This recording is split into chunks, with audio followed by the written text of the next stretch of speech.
It's my life. I got dirty, dirty, dirty, dirty, dirty. It's my life.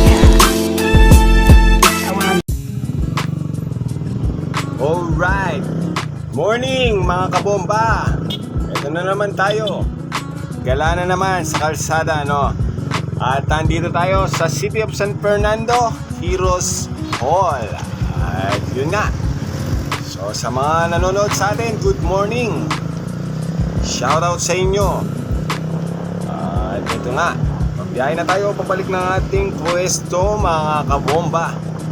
At bago tayo babalik sa ating pwesto dahil dadaanan muna tayo na ikakasaya ng maghahapon natin mga kabomba.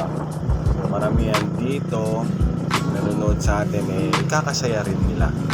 Alright, so pabiyahin na tayo pabalik ng Mexico. At ito na, baybay na natin ang kalsada para agad tayong makapunta doon sa sinasabi ko mga idol.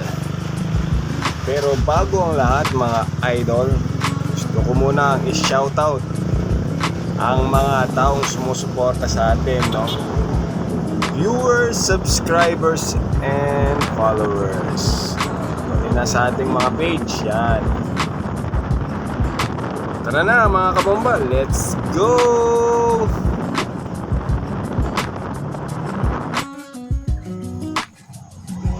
Tcharan!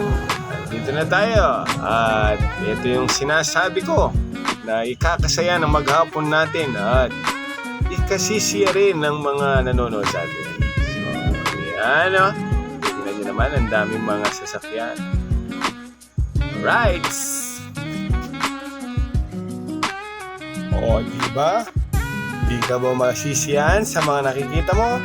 At ito nga, nandito tayo sa Aprilia Store, yan. At titignan natin ang mga iba-ibang motorsiklong binebenta nila. Yan o.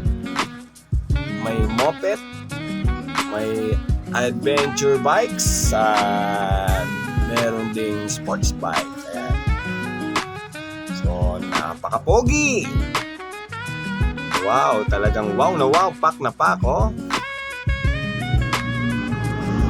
Siyempre, bago tayo lalabas at mapapansin nyo yung mga BMW Motors dito, shoutout kay RM Dizon. Ayun, yung chief mechanic ng mga BMW Motors bike dito sa pwesto nila, no? At alam nyo na ba kung nasang lugar tayo niyan? Diba? Napakaganda. Dito lang yan, sa Pampanga. Peace out mga idol at mga kabomba. Ride safe.